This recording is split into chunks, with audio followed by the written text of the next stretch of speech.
Oneness is beautiful. Heavenletter number 5716. July 19, 2016. God lives. God is alive. I live in you, just as you live in me. In every area of life, we are integrated.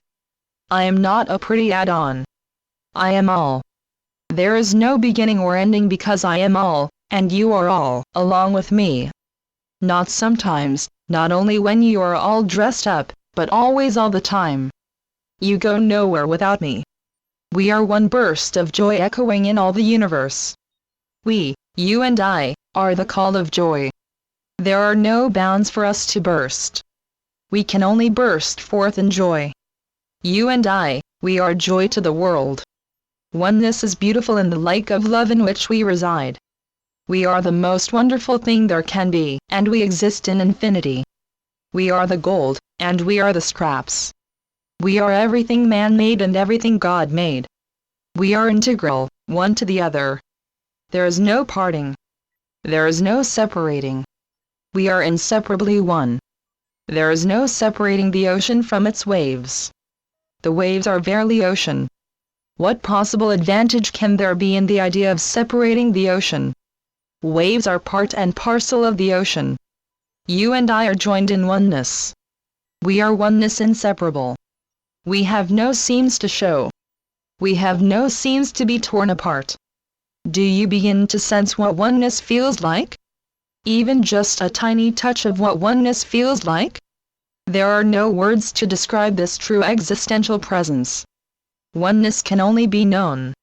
Feel yourself coming closer to a pervasive sense of oneness. Oneness is not volatile. Not at all. It is subtle, and subtle is powerful.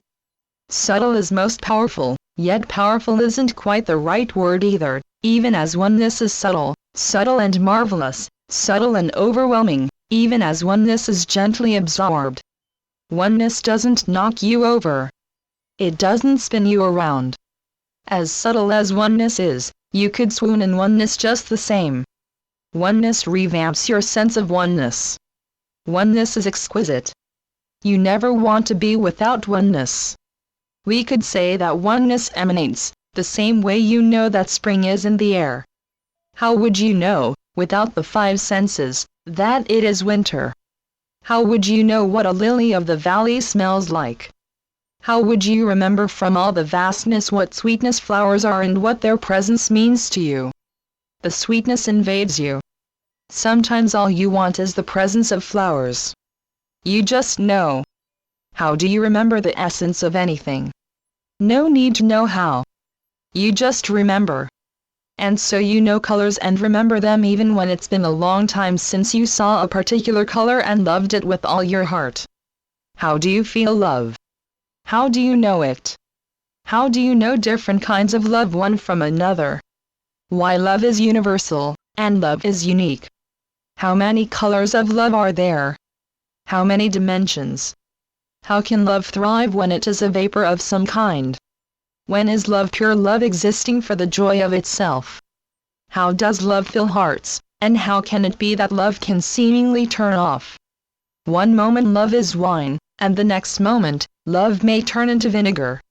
This can't be true.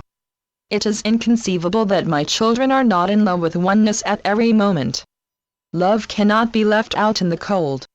Not for any length of time can anyone refuse the love of oneness, for heaven's sakes, time exists not at all.